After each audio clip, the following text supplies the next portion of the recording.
안녕하십니까. 한국여성건축가협회 김규린 회장입니다. 요즘 우리는 전 세계를 마비시킨 코로나19 팬데믹 현상으로 인해 일상에 큰 변화를 느끼고 있습니다. 특히 아이들에게 이러한 현상이 미래에 이어질 일상이 될까 큰 걱정을 안고 있습니다. 한국여성건축가협회는 1982년 창립 이래 주거와 보유, 고령화에 대한 연구와 심포지엄 등을 지속적으로 이어오고 있습니다. 특히 올해는 포스트 코로나 시대의 보육 환경을 위한 디자인 가이드라인에 대한 랜선 세미나를 개최하게 되었습니다. 바쁘신 중에도 축사를 촬영해 보내주신 이정옥 장관님과 조응천 국회의원님께 각별히 감사의 말씀을 전합니다. 또한 본 세미나 개최를 위해 애써주신 김수경 이사님과 참여해 주신 위원분들께도 깊은 감사의 말씀을 전합니다. 본 세미나를 시작으로 더 나은 보육 환경을 위한 연구를 지속할 것이며 본 세미나를 시작하겠습니다. 안녕하십니까. 여성가족부 장관 이정옥입니다. 포스트 코로나 시대의 보육 환경을 위한 디자인 가이드라인 심포지엄 개최를 진심으로 축하드립니다.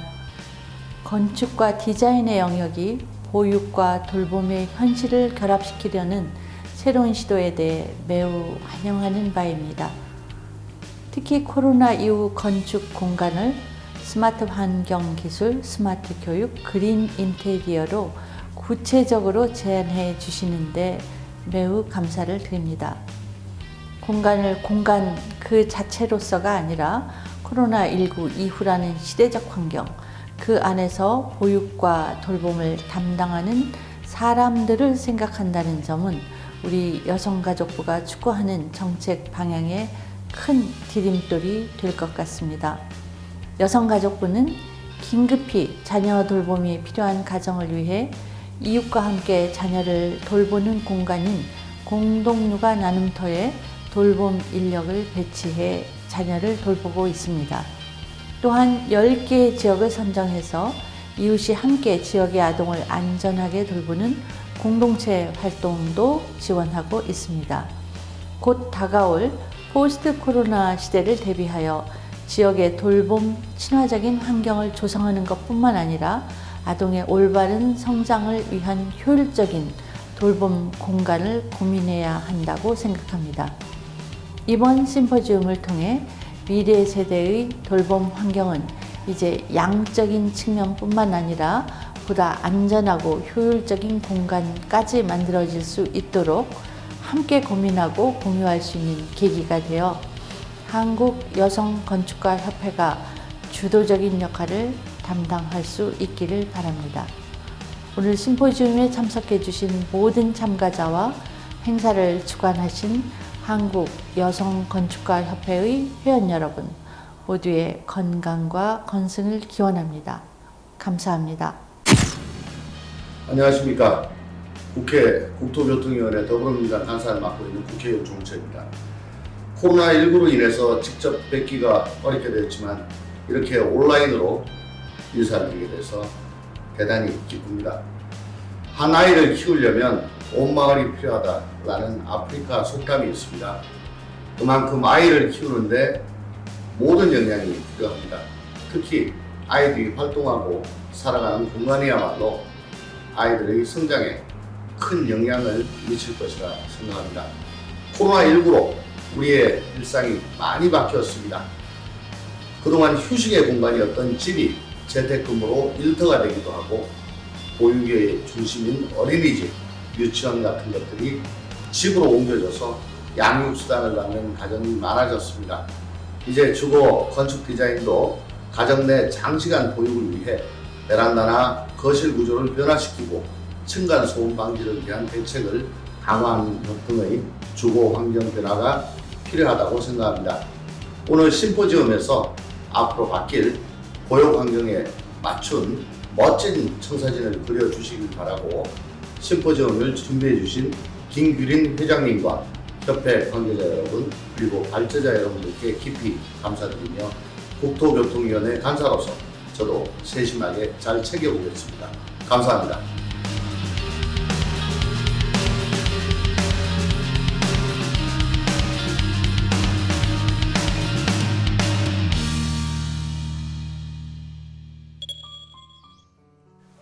교육분과위원회 위원장 김수경입니다. 우리나라는 경제 발전과 더불어 여성의 사회 진출, 이로 인한 맞벌이 가정의 증가로 보육에 대한 요구와 그에 따른 보육의 질적, 양적 욕구도 점점 높아지고 있는 실정입니다. 최근 들어 유아교육 및 보육 정책의 발전이 많이 이루어졌지만 부모들의 사회적 요구에 부응하지 못하고 있습니다. 앞으로 우리는 제4차 산업혁명 시대에 직면하게 되었습니다. 아이를 키우는 부모들의 사회적 요구에 의해 영유아를 위한 건축 공간은 새로운 변화를 맞이해야 하고 기존의 보육 환경을 개선하기 위한 연구 및 공간 구성 제한이 절실합니다. 그러나 이에 앞서 국내 어린이집 현황과 실태를 먼저 살펴보고자 합니다. 정부는 제3차 보육 중장기 계획에서 우수한 보육시설 서비스 제공, 어린이집 공공성과 신뢰 증진, 부모의 양육 역량 강화 등 보육 양육에 관한 사회적 책임 확대를 목표로 세웠고 2019년부터 기존 계획 대비 매년 100개소를 추가로 확충하여 첫 번째 과제인 공공보육 이용아동 40% 조기 달성을 주요 정책 방향으로 수립한 바 있습니다. 그러나 3, 6세 아동의 국공립 보육시설의 보육률은 프랑스의 경우 99%, 스웨덴 72%, 덴마크 82%, 이탈리아 91%, 영국 60%로 상회하고 있으며 일부 국가는 90%를 넘기고 있어서 OECD 국가를 기준으로 우리나라 국공립 어린이집 수는 아직까지도 현저히 부족한 실정입니다. 우리나라 유치원 및 어린이집 영유아 수를 보면 2019년 유치원 원아 수는 63만여 명, 이 중에서 국립 275명, 공립 17만여 명, 사립 45만여 명 수준입니다. 이 중에 유치원의 경우 국공립이 28%, 사립 및 민간이 72%를 차지하고 있습니다. 어린이집의 경우는 국공립 어린이집이 유치원보다 적은 17%이고 기타를 제외한 민간 및 사립이 48.6%임을 볼 수 있습니다. 9개의 사례를 살펴보겠습니다. 유아교육 단계에 있는 만 3, 5세 아동 중 OECD 회원국 평균 66%, 유럽 국가 평균 13%가 국공립 기관을 이용하고 있음을 볼 수 있는데요. 국가별 영유아 교육, 보육 운영 체계 및 방식의 차이로 인해 국공립 사립기관 지원 비중은 국가별로 상당히 격차가 큰 편입니다. 스위스, 핀란드, 프랑스 등 유럽 국가의 경우 대체로 국공립 기관 지원 비중이 80% 이상으로 높은 편이나 벨기에, 독일의 경우 절반에 미치지 못합니다. 2017년 기준 우리나라는 만 3, 5세 이하의 국공립 기관 지원 비중은 22%로 가용 데이터가 있는 35개 국가 중에서 아일랜드, 뉴질랜드, 호주에 이어 네 번째로 국공립 기관 지원 비중이 낮습니다. 그래프에서 살펴보면 우리나라의 국공립 지원율은 아시아의 평균 48.5%에도 미치지 못한 21.1%입니다. 96.5%인 체코, 95.1%인 스위스에는 더욱더 미치지 못하고 있습니다. 이는 최근 많은 OECD 국가들이 의무교육 시작 연령의 하향, EC 서비스의 보편성 확대 등의 방식으로 EC 서비스 확대에 노력한 결과로 보여집니다. 한국의 경우에도 2012년 누리과정 제도 시행으로 무상교육이 실시됨에 따라 만 3, 5세 취원율이 2010년 85%에서 2017년 95%로 상승했음을 볼 수 있습니다. 부모들 사이에서 인기가 높은 국공립 유치원의 경우는 입학 경쟁이 치열해 들어가기 쉽지 않은데 정부는 2022년까지 국공립 유치원 2,600학급을 늘려 지원율을 40%로 높일 계획입니다. 이 복지 정책이 가능하려면 부모들이 안심하고 믿고 맡길 수 있는 유치원, 어린이집의 양적 질적 확보가 관건이겠죠. 그러나 정부의 많은 노력에도 불구하고 국공립 어린이집 유치원 수는 턱없이 부족하고 오매불망 대기하는 아동 수는 수십만입니다.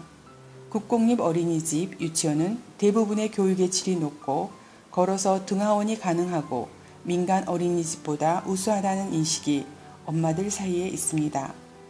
앞으로 미래 세계적인 정책의 기조는 복지의 확대입니다.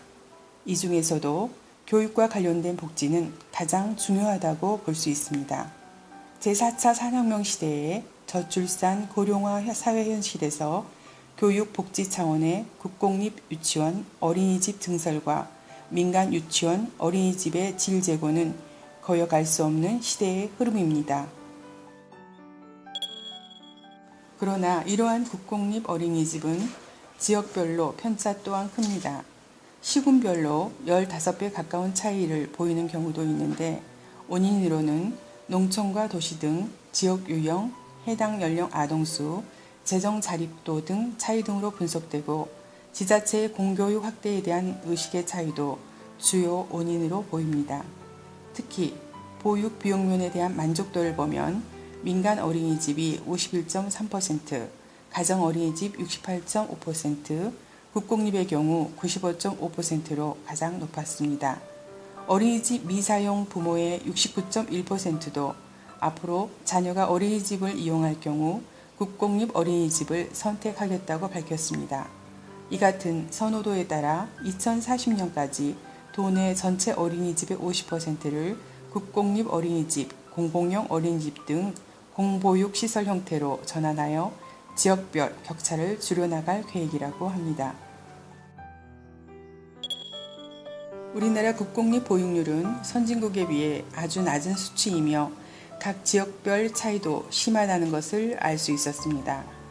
2013년부터 시행된 0-2세 무상교육 전면 시행과 3-5세 보육료 지원 확대 정책은 어린이집 수요 증가에 영향을 미쳤고 정부는 2019년부터 기존 계획 대비 매년 100개소를 추가로 확충하여 첫 번째 과제인 공공보육 이용아동 40% 조기 달성하였습니다.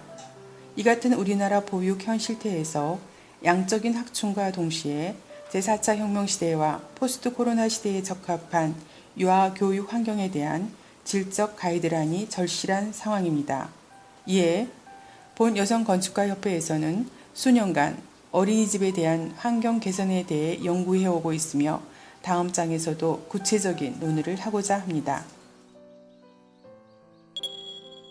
이상으로 국내 어린이집 현황과 실태에 대해 말씀드렸습니다.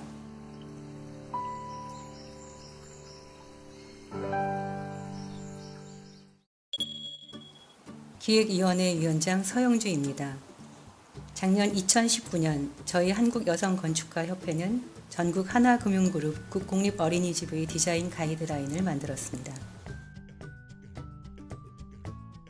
저희 보고서에 등장하는 푸르른 풀밭 위에서 뛰놀고 있는 일본의 한 어린이집 풍경입니다. 늘 우리의 주거 환경보다 작은 집에서 산다고 생각하는 일본. 그러나 일본의 어린이집은 자연의 마당을 갖고 충분히 여유 있는 공간으로 조성된 곳이 많았습니다.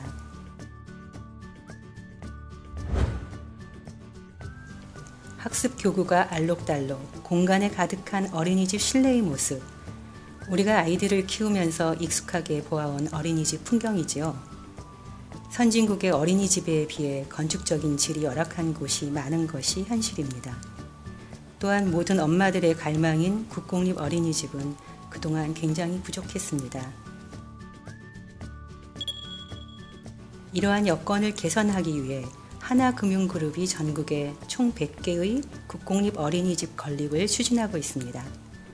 이 과정 중 균일한 품질과 아이덴티티 확보가 필요함에 따라 한국여성건축가협회에 협력을 제안하였습니다. 저희 협회는 어린이집 설계 시 실무적인 해석이 수월한 표준 디자인 가이드라인 구축을 제안하였습니다. 기존의 여러 어린이집 디자인 가이드라인을 분석하는 과정 중에 오랜 시간 변화 없이 유지된 영유아 보호법의 설치 기준의 한계를 확인할 수 있었습니다.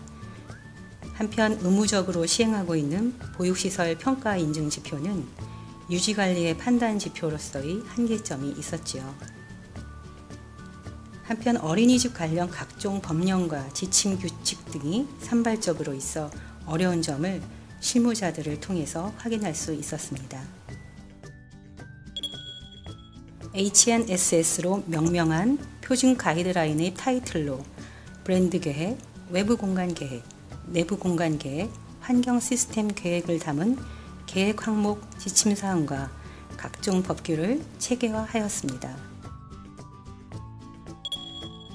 디자인 가이드라인 진행에 앞서 전국 지자체 보육 담당자 100명을 대상으로 하는 설문조사를 실시하였죠. 이를 통해 많은 지자체의 보육시설 현황을 파악하게 되었고, 또한 현재의 어린이집에 나아가 지역 커뮤니티 역할을 겸하는 공간을 담는 복합 어린이집의 모델을 희망하고 있음을 알 수 있었습니다. 스페이스 브랜딩에 있어서 스토리텔링 공간 기법을 중심으로 공간 연출을 제안하였고, 고유한 브랜드 상징 요소를 재료, 형태 요소, 색상 등의 디자인 요소로 발굴하여 실질적으로 디자인에 응용할 수 있도록 제시하였습니다. 어린이집의 디자인 개념에 있어서 HNSS, 각각의 이니셜을 딴 4가지 개념과 연계되는 4가지 교육 공간을 제안하였습니다. 공유, 자연친화, 미래지향, 감성창의의 4가지 개념을 기본으로 하여 디자인 특화 전략을 제시하였습니다.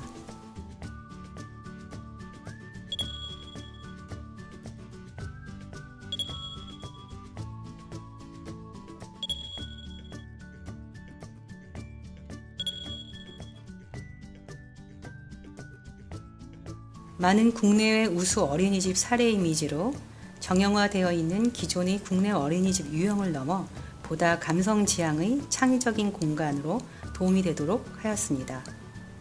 이를 통해 보다 적극적으로 디자인을 도전한 많은 어린이집 사례를 살펴볼 수 있었습니다. 자연을 담고 건축가의 꿈을 담은 이러한 공간 속에서 커나가는 어린이들을 보면서 저희들의 도전과 노력이 더 필요하다는 생각을 했습니다. 표준 디자인 가이드라인의 2부에서는 영역별 가이드라인 매뉴얼 테이블을 구축하여 코드화된 세부 내용을 확인할 수 있습니다. 외부 공간과 내부 공간, 환경 시스템 세 부분으로 나누어진 세분화된 영역에 대해서 기본 지침과 법규 내용을 담았습니다. 그동안 여러 가이드라인에서 체계화되지 못한 어린이집 설계에 관련된 총 법규를 망라하여 정리하였으며 인증지표, 세티드, BF 내용과 많은 지자체 어린이집 기존 현상 설계 지침 내용도 항목별로 함께 정리하였습니다. 한국여성건축가협회는 국내 건축 5단체 중 유일하게 설계, 학계, 시공, 기술사, PM, 인테리어 등 여러 건축 분야의 인력이 함께하는 단체입니다. 타 분야의 포용적인 성격을 기본으로 하는 본 협회의 장점을 최대한 살리며 많은 의의가 있는 연구 프로젝트였습니다. 또한 분야는 달라도 일하면서 마음을 애태워가면서 열악한 보육 시스템 속에 아이들을 키워야 했던 참여자들의 고단했던 지난 시간 육아 경험의 기억과 엄마로서 차세대 보육시설을 보다 좋은 건축물로 만들기 위한 순수한 사명감이 무엇보다 저희 연구의 기초가 되었습니다. 향후 이와 유사한 연구가 계속 이어질 수 있는 기초가 되고 여성 건축인들이 함께 고민하고 노력하면서 세상을 더 아름답고 건강하게 만들어가는 한국여성건축가협회를 사회에 알리는 큰 계기가 되기를 기대해 봅니다. 이상으로 국공립 어린이집 디자인 가이드라인에 대해서 말씀드렸습니다.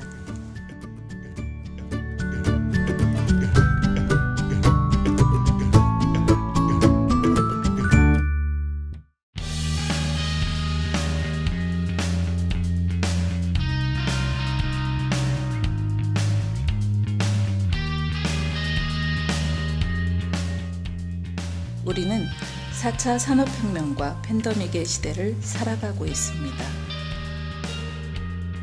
아이들에게 더 나은 세상을 만들어주기 위해 쾌적하고 안전하며 최적의 교육 환경을 만들어줘야 합니다. 저희는 시대에 대응하고 보육이 행복하도록 3가지 보육 환경 디자인을 제안합니다. 첫째, 자연 친화적 실내 공간으로 구현하는 그린 테리어. 둘째, 디지털 기술을 이용한 오감 체험 교육 공간. 셋째, 안전한 실내 놀이를 위한 친환경 보육 공간입니다.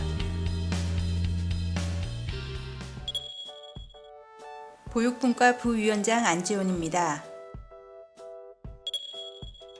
그린테리어는 그린과 인테리어를 합성한 단어로서 자연을 인테리어 요소로 끌어들여 실내에서도 작은 숲속에 와 있는 듯한 분위기를 연출하도록 만드는 것인데요. 내부에 온실이나 텃밭을 둔다든지 이외에도 다양한 방법을 통해 실내를 자연 친화적인 공간으로 구현하는 것입니다. 오늘은 우리의 사랑스러운 자녀가 오랜 시간 머무르게 되는 보육 공간이 보다 건강한 장소가 될 수 있도록 어떻게 그린테리어가 표현될 수 있을지 그 방법들에 대해 알아보려고 합니다. 첫 번째 그린테리어는 리얼한 자연 환경을 실내로 끌어오는 것입니다.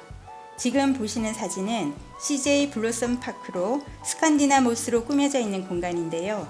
스칸디아 모스는 자연 취치 있기에 특별한 친환경 공정을 더한 것으로 특정 유해 물질을 일반 공기 청정기 대비 2배 이상 제거하는 등 공기 정화 기능이 가능하도록 만들어진 식물입니다.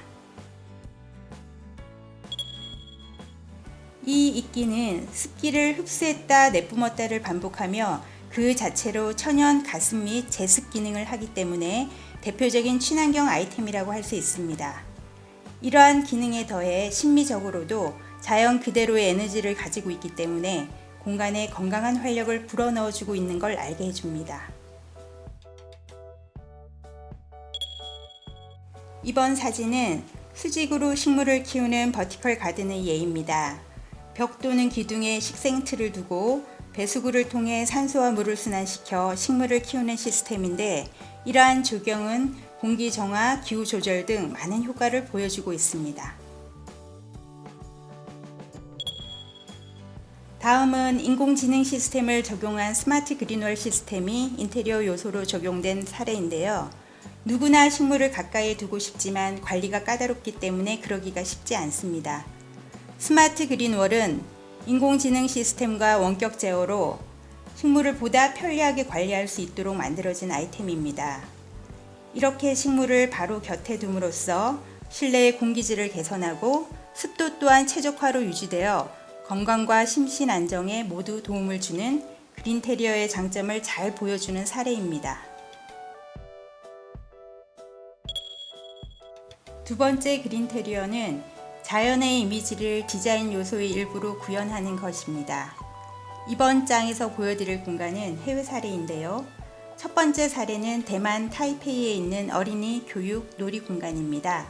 이 사진은 큰 나무 이파리를 실물의 모습인 양 그대로 따온 것을 볼 수 있는데요. 아이들이 활동하는 여러 공간들이 꼭 숲속에 있는 것처럼 느껴지게 꾸며져 있기 때문에 보기만 해도 싱그럽고 건강함이 느껴집니다. 이 공간에서 우리 아이들이 보다 더 신나게 뛰어놀 수 있겠죠. 두 번째 사례는 중국 베이징에 있는 어린이 교육 놀이 공간입니다. 천장 전체가 유리로 되어 있어 하늘이 넓게 올려다 보이는 모습이 인상적인데요.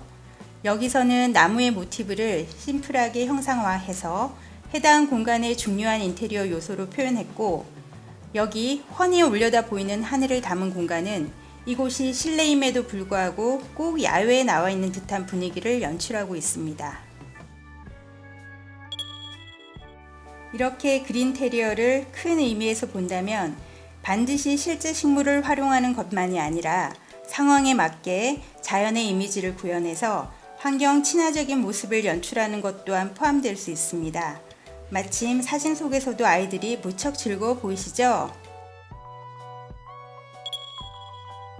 세 번째로 설명드릴 그린테리어는 자연을 곁에서 보고 느끼는 것입니다. 어떠한 공간을 볼 때 창은 굉장히 큰 중요성을 가지고 있죠.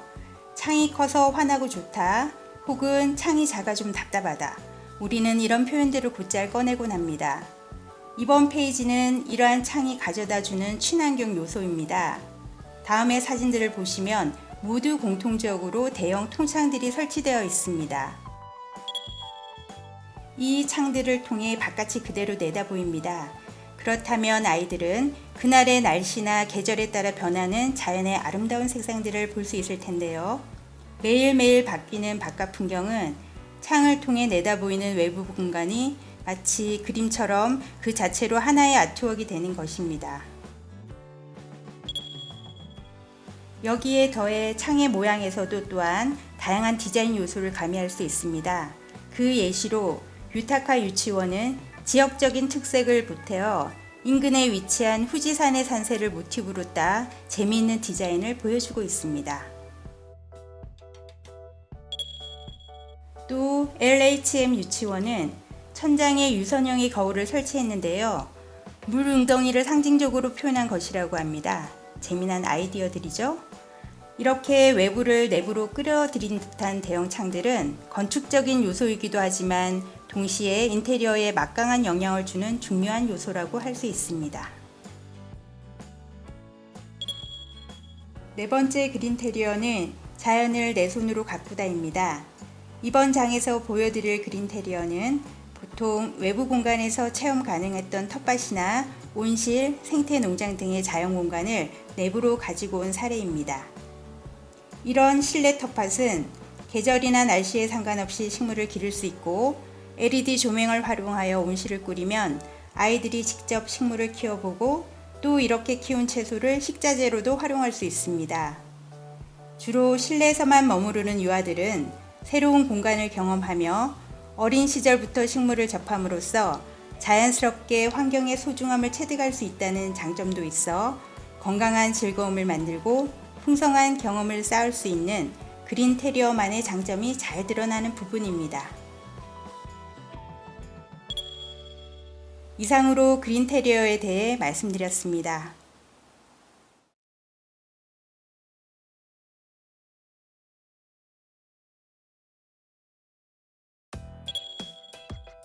보육분과 부위원장 김현정입니다.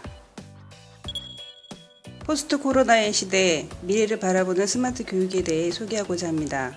스마트폰을 통해 동영상을 보거나 인공지능 스피커의 도움으로 한글을 가르치는 등 첨단 기기와 신문물로 교육하고 자기개발의 디지털 기술을 이용하며 스마트 기술의 도입을 통해 보육 환경을 지능화하는 IoT, 인터랙티브, 미디어 아트 등 디지털 기술을 이용한 오감체험 공간 등을 소개하고자 합니다. 우선 스마트 교육을 위해서는 최적 보육 환경 연구를 위한 빅데이터 베이스 마련이 필요합니다. IT 기술과 디지털이 구현되는 보육 공간이 갖춰져야 하고 미디어 아트 월, 테마존을 도입하여 스토리텔링 기법을 구현하는 등 인터랙티브 기술과 디지털의 쌍방향 소통을 통한 체험 공간 구현이 필요합니다. 스마트 테이블은 IoT 기술을 이용한 오감 체험 등 아이들에게 다양한 콘텐츠를 통한 디지털 학습을 제공할 수 있습니다. 천장에 설치된 센서가 인식되는 빔 프로젝트로 다양한 디지털 세상을 만날 수가 있습니다.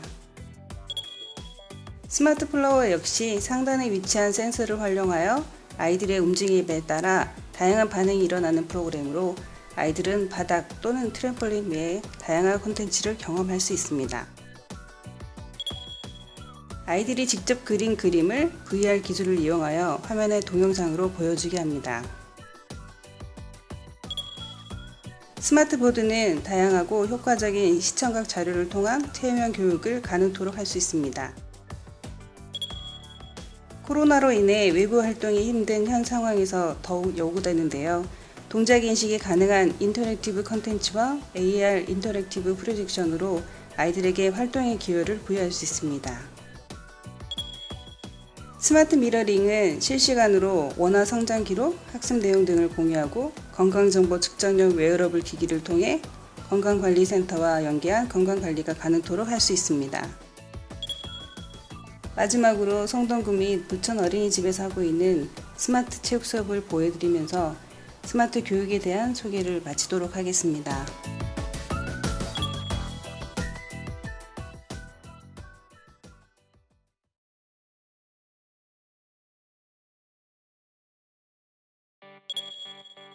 보육분과 부위원장 김영실입니다. 2020년 1월 30일 세계보건기구 WHO가 신종 코로나 바이러스에 대해 국제적 비상사태를 선포한 가운데 우리나라에서는 코로나19 감염 예방 및 확산 방지를 위해 전국적으로 어린이집 휴원을 시행하였습니다. 이후 코로나19 감염자와 사망자가 전 세계 정도로 폭증하면서 WHO는 코로나를 팬데믹, 세계적 대유행병으로 선언하였는데요. 정부는 지침에 따라 어린이집의 휴원 기간을 일제히 연장시켰습니다. 이렇게 코로나19의 통제 불가능한 상황이 지속되면서 학교에서는 바이러스가 토착화되어 주기적으로 유행하는 엔데믹이 될 수 있다는 우려 섞인 전망을 내놓기도 하였습니다.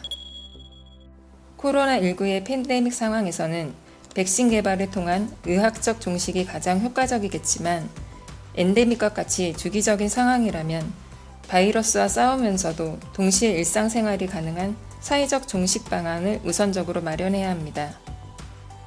특히 면역력이 약한 영유아들이 단체 생활을 하는 어린이집의 경우 집단 감염의 위험이 높기 때문에 안전한 보육 환경 조성이 무엇보다 중요한데요.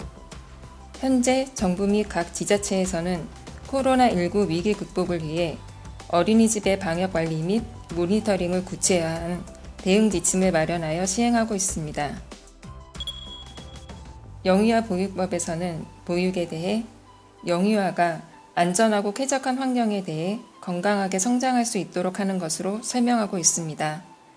그렇다면 포스트 코로나 시대에 안전하고 쾌적한 환경을 갖춘 보육 환경은 어떤 것일까요? 포스트 코로나 시대에 어린이집은 어떻게 바뀌게 될까요? 확진자 동선을 파악하여 지역사회 감염을 차단하거나 무인 발열 측정 장치를 통해 의심자를 감지해내는 등 코로나19 사태를 대처하는 정보통신 기술이 큰 역할을 하였는데요. 이러한 4차 산업혁명 시대의 기술들은 보육 환경의 변화까지 가져오고 있습니다. 포스트 코로나 시대에는 감염병 대응을 위한 생활이 일상이 되면서 활동시간 대부분을 실내에서 보내는 영유아들의 신체적, 정서적 건강을 위한 다양한 환경 시스템이 개발이 되고 있으며 4차 산업혁명 기술이 접목되면서 스마트한 보육 환경을 제공하고 있습니다. 5G 통신과 인공지능, 사물 인터넷 기술 등을 기반으로 스마트 기기를 활용한 다양한 환경 시스템들이 현재 어린이집에 적용되거나 향후 개발 예정인데요. 이 중 대표적인 환경 시스템을 소개하고자 합니다.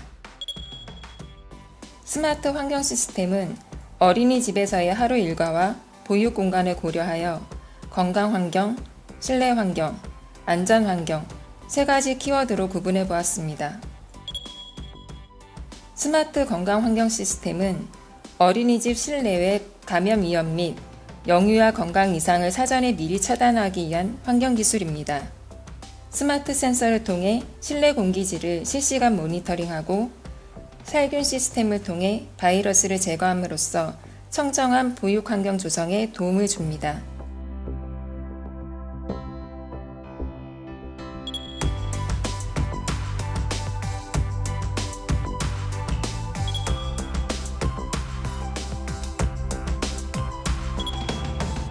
스마트 실내 환경 시스템은 냉난방, 조명, 가스 등 어린이집에서 사용하는 용도별 에너지를 스마트 기기를 이용하여 실내외에서 원격으로 제어하는 환경 기술입니다.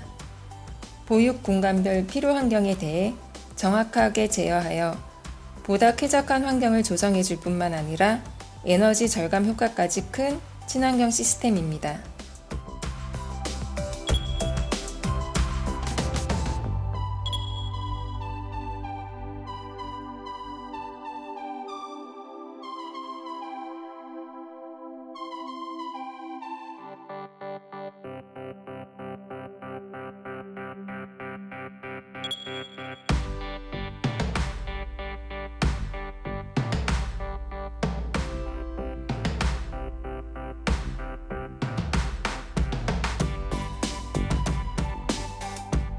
스마트 안전환경 시스템은 지능형 CCTV, 센서 등을 통해 침입, 화재 등 특정 상황을 자동으로 인식하여 재난재해를 예방하고 긴급 신고를 통해 사고에 빠르게 대처할 수 있는 환경 기술입니다.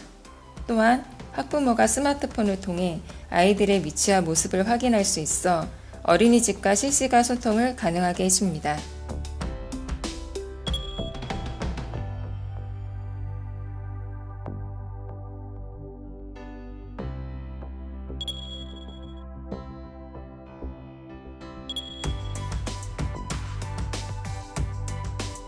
몇 년 전만 해도 미세먼지 확인 없이 바깥놀이를 자유롭게 하였던 일상이 이제는 미세먼지 확인이 필수인 것처럼 포스트 코로나 시대의 어린이집은 스마트 환경 기술이 필수이며 영유아, 학부모, 보육교사 모두에게 행복한 보육 환경을 제공하는 데 기여할 것으로 예상합니다.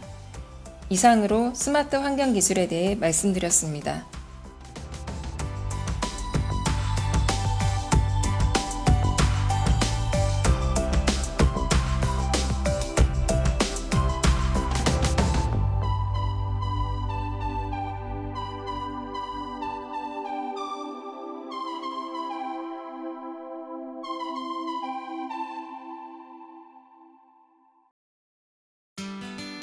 우리의 환경, 우리의 아이들. 아이들은 우리의 미래입니다. 미래를 살아갈 어린이가 처음 만나는 보육 공간은 안전하고 편안하며 행복해야 합니다. 우리는 이미 알고 있습니다. 보육에 대한 관심은 사회, 경제, 환경 모든 영역에서 공공의 이익과 공동체의 발전에 기초하는 가치입니다. 보육 문제는 어느 개인만의 문제가 아닙니다. 우리 모두를 위해 우리가 함께 주목해야 할 우리의 문제입니다.